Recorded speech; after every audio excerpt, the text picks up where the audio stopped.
The New York Giants had two slam dunk first-round picks in the top 10. Two players, frankly, as a Giants fan myself, did not expect to be available for both of those spots.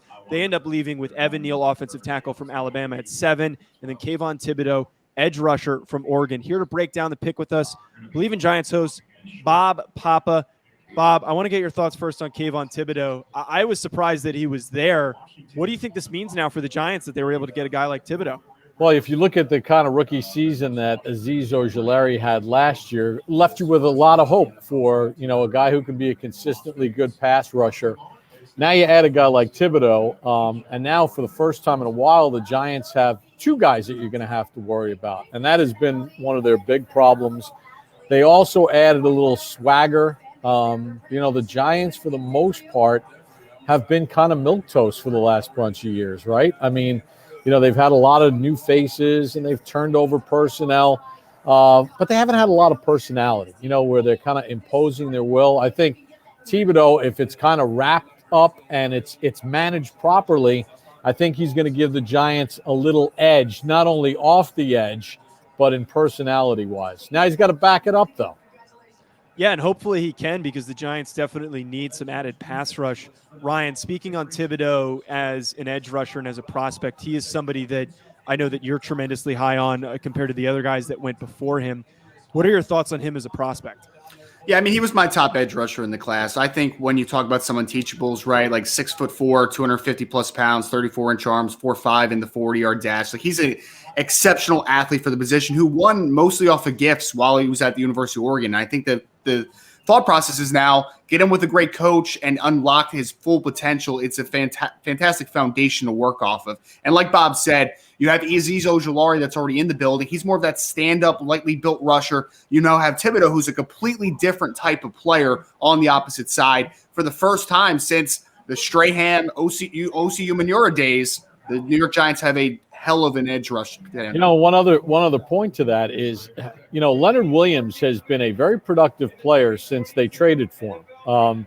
And I know the previous coaching staff loved everything about Leonard Williams, not only on the field, but, what he did that didn't show up in a stat sheet. But he's been kind of a guy that listen, there's been nobody on the Giants defense over the last couple of years that an opposing offense was like, man, how are we going to deal with this guy this week? I mean, this guy could wreck the game for us. Now, I think Xavier McKinney is starting to grow into a player that is a difference maker type player, and I expect him to have an outstanding third year. And then Ojulari, and now I think it frees up Leonard Williams also to be a better player. And the Giants picking up the fifth-year option of Dexter Lawrence, who was a first-round draft pick a couple of years ago. Now there's some people on the outside that you have to worry about, which will allow those guys to do some more things as far as impact. Bob, they managed to also address what has been the biggest problem since their last Super Bowl, their offensive line. They're now going to go into next season with two really talented offensive linemen. Now that they have Evan Neal to slot at that right tackle spot, how important do you think that is now that they're getting Evan Neal to shore up that offensive line? It's interesting because after we were on the air live, Carl Banks and I and Sean O'Hara doing the TV show. So we had a little time to kill while we were waiting for Carolina's pick to come in, and we had this on-air debate. Evan Neal, Alabama kid, Saban program, Dable. The whole history behind that way of coaching, pro-ready player.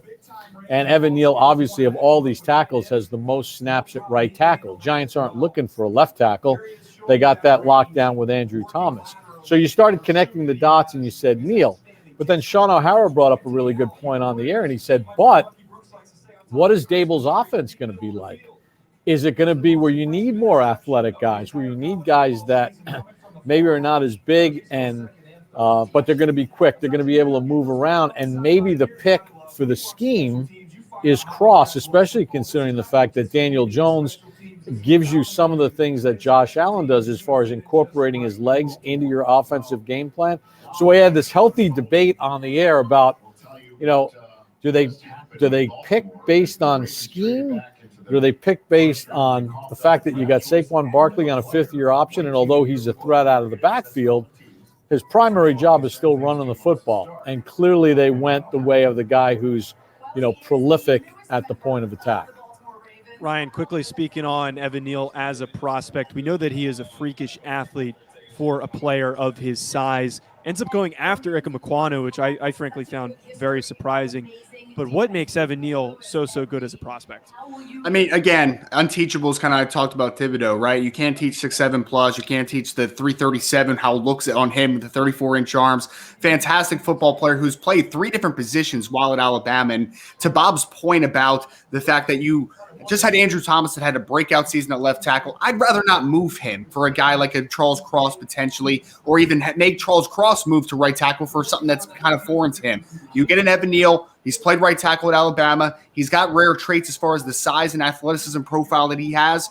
Slam dunk pick again for the New York Giants. They didn't force the issue here. They let good players fall to them in important positions. Folks, if you're looking for more insight on the New York Giants and their draft selections, as well as next season, be sure to check out Believe in Giants with Bob Papa and Giants legend Carl Banks.